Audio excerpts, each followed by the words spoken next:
Südamlikud tervitused, armsad valgusolendid ja tere tulemast taas Valguse kanalile. Mina olen Kaia-Liisa Reinut. Ja senikaua, kui maailmas toimuvad põnevad ajad, põnevad sündmused õigemini toimuvad ja meil on käes põnevad ajad, siis on õige aeg praegu vastata mõnedele teie küsimustele, mis ilmselt on jäänud mul kas tähelepanuta või siis pole teemaks olnud, aga kui teil need küsimused on tekkinud, siis ma üritan nendele vastata.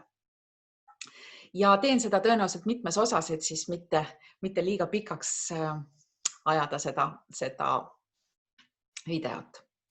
Nii et alustan esimese küsimusega. Taavet Haak on küsinud tõsta vibratsiooni ja tõsta sagedust kasutatakse väga sarnaselt. Mulle tundub, et kirjapildis on tegu siiski kahe erineva sõnaga. Mis on nende mõistete täpnem tähendus ja mis neid eristab? Enamus maailmast räägivad vibratsiooni tõstmisest. Mida tähendab tõstmine? Kuhu viib vibratsiooni pidev tõstmine? Ja kas on teada mõistete vibratsioon algupärane tähendus ja kas saab neid järele kontrollida? Ja kas on teada ilus eestikeelne sõna selle jaoks? Aitäh! Räägime natukene vibratsioonist ja sagedusest üldse.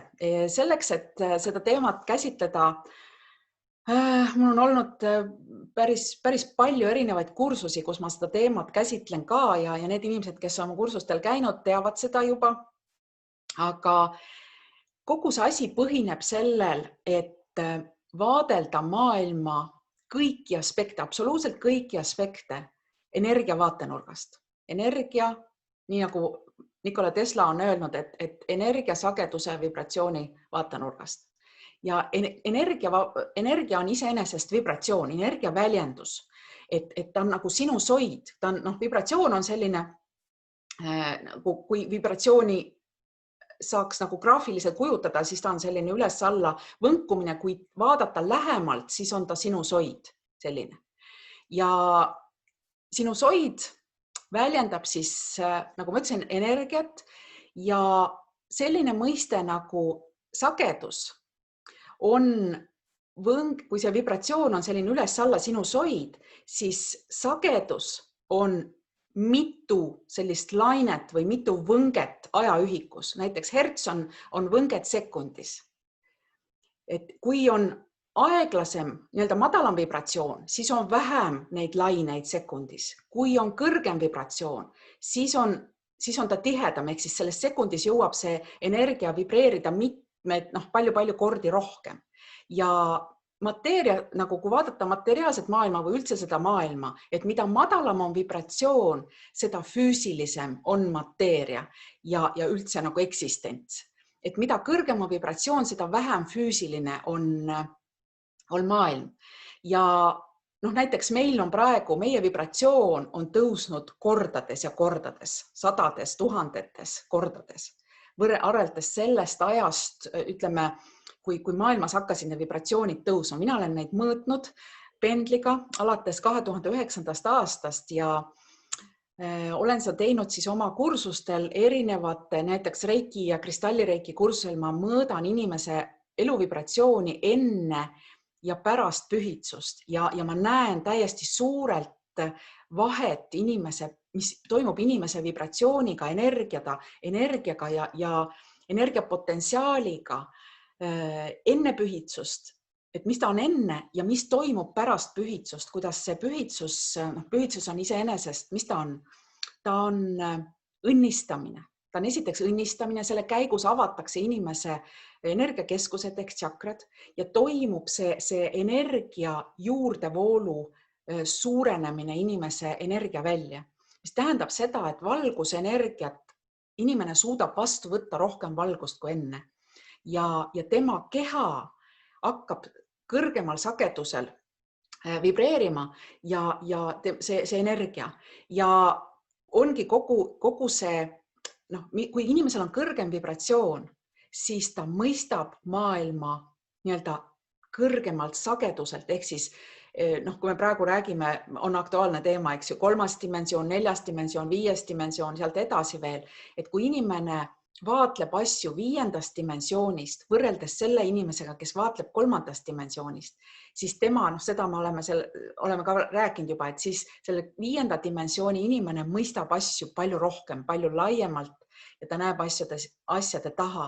3. dimensiooni inimene on tavaliselt sellises oma karbikeses, oma kastis ja ei suuda näha sealt välja, sest tema vibratsioon on madalam. Ja selle õnnistamise ja pühitsusega toimubki siis see, et inimestes toimub, ma olen enda õpilaste pealt seda hästi näinud, et inimestel toimub teadvuse nihe niimoodi hüppeliselt. Esiteks vibratsioon tõuseb hüppeliselt ja inimese nagu elutee, mis on siiamaani olnud, igal inimesel käib ta tavaliselt nii-öelda arenedes, enamikul inimesel käib arenedes ülesmäge, siis pärast pühitsust toimub selline nihe ja see kiireneb, ütleme, see areng, inimese sisemine areng, inimese võimed avalduvad kiiremini, ta suudab näha, tunda asju, mida ta siiani pole näinud ja suutnud näha.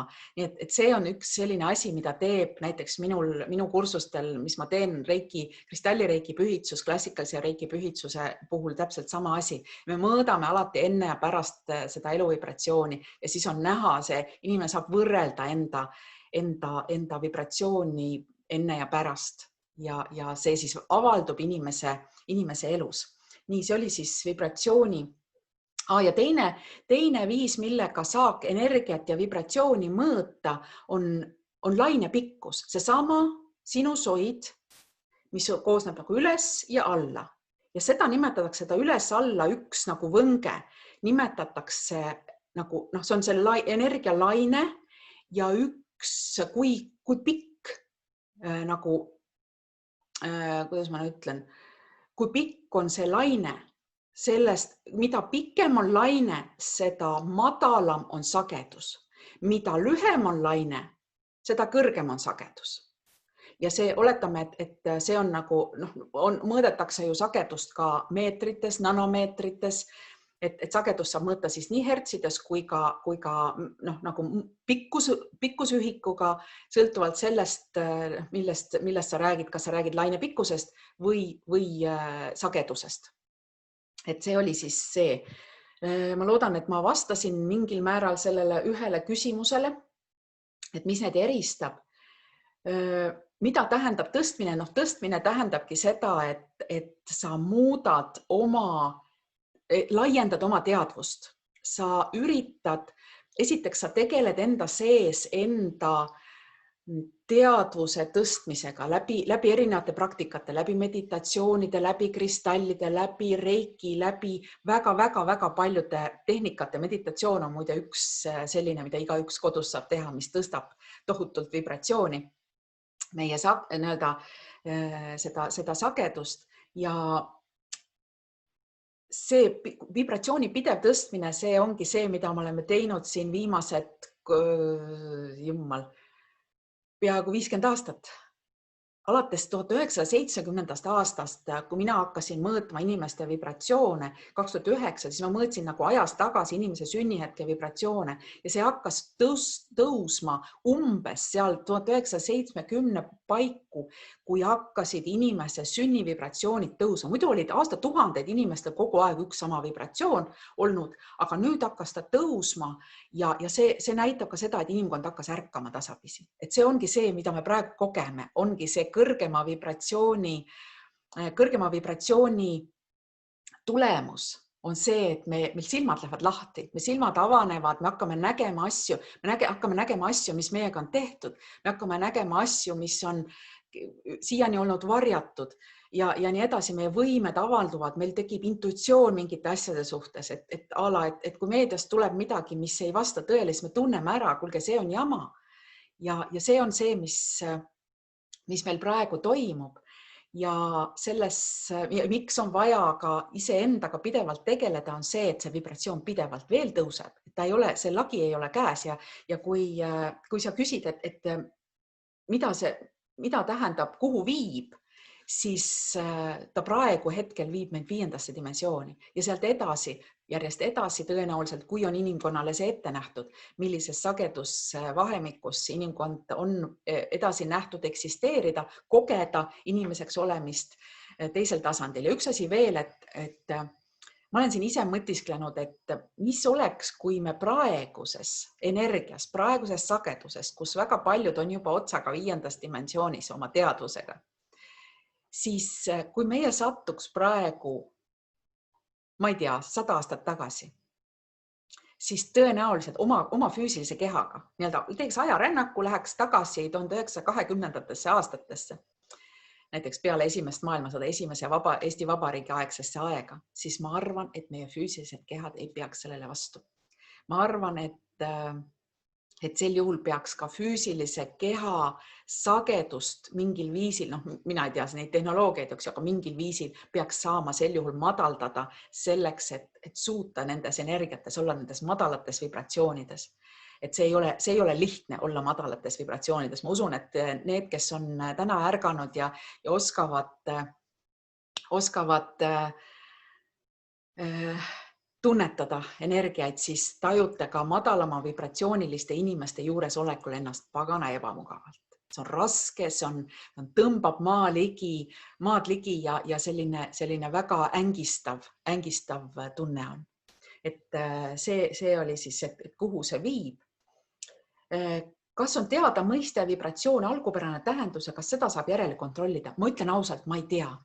Et ma pole uurinud ja mind ei huvita, sest minu jaoks on see asi seletatud, minu jaoks on see asi loogiline ja kui sinu jaoks ei ole, siis ma soovitan, et otsi, et sa kindlasti saad selle kohta kuskilt informatsiooni. Mina lihtsalt ei ole selle asjaga tegelenud, sest ma ei tunne vajadust. Aga kui sina tunned, siis julgelt loomulikult uuri.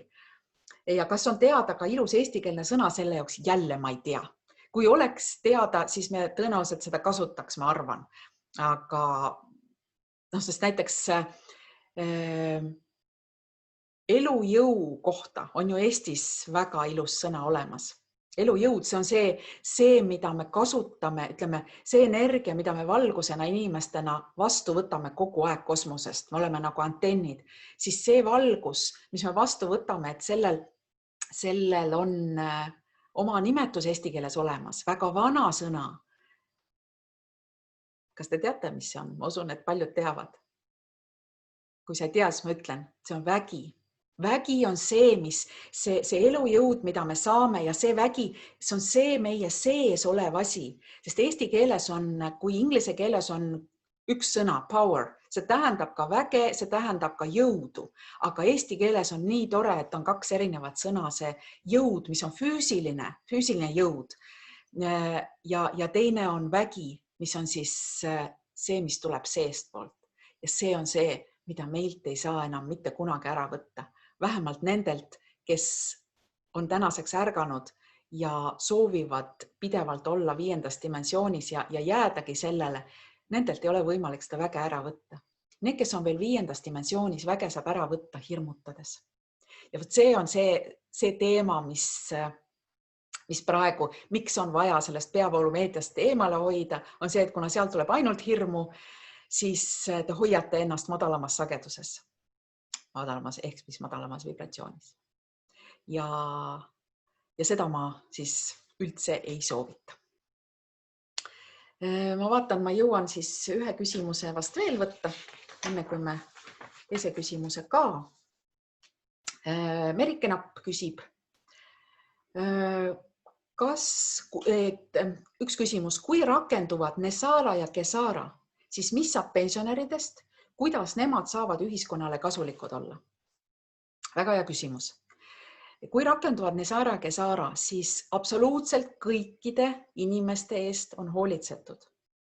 Ja pensionäridest ei saa mitte midagi rohkemat kui näiteks minust, kes ma veel ei ole pensionär. Meid ühiskonna poolt antakse meile kõik vahendid selleks, et olla kasulikud, igaüks saab panustada täpselt sellisel viisil, nagu ta soovib ja tunneb. Kes tahab, ei pea üldse tööd tegema. Kes tahab, siis panustab nii nagu süda ütleb. Ja kui ma tean, paljud tahavad teada, et millal siis see Saara Kesara siis lõpuks ikkagi rakendub, siis ma ütlen kohe ära, et praegu on ajaliinidel toimunud väiksed nihked, väiksed muutused, see, mis alguses planeeriti, on läinud pikema, nagu ma olen öelnud, pikemale ajaliinile ja hetkel isegi kuupäevi me veel ei tea, kuigi see on tõesti päevade, nädalate küsimus, kui need asjad hakkavad rakenduma, et need suhteliselt kiiresti kõik üksteise otsa, enne kui need toimuvad avalikustamised, arreteerimised ära, võt siis on aeg selle Saara Kesara käes ja QFS-i käes ka. Nii et siis me saame teada, mis see täpselt meile tähendab, kuidas see toob, mis see meile kaasa toob. Kõige tähtsam on teada, mina ei mõtle ja ka muretse absoluutselt selle pärast. Ja ma soovitan teil täpselt seda sama teha, sellepärast, et ainus asi, mis me peame teadma, on see, et kogu see jama lõpeb ära ja asendub mitte sellega, mis enne oli, vaid millegi palju paremaga. Me sisuliselt hakkame kõik koos kogu ühiskonda algusest peale üles ehitama, kõige paremas mõttes. Ja igaüks saab siis küsida, et mida sa tahad. Ja mõtelge, milline on elu siis, kui me saame küsida ennalt igal hommikul üles ärgates, mida toredat ja kasulikku ma võiksin täna teha, kogeda ja luua. See on kõige tähtsam. Nii et tänaseks ma selle küsimuste-vastuste video lõpetan ja kohtume juba õige pea jälle Valguse kanalil. Jätkame ka uute küsimuste ja vastustega.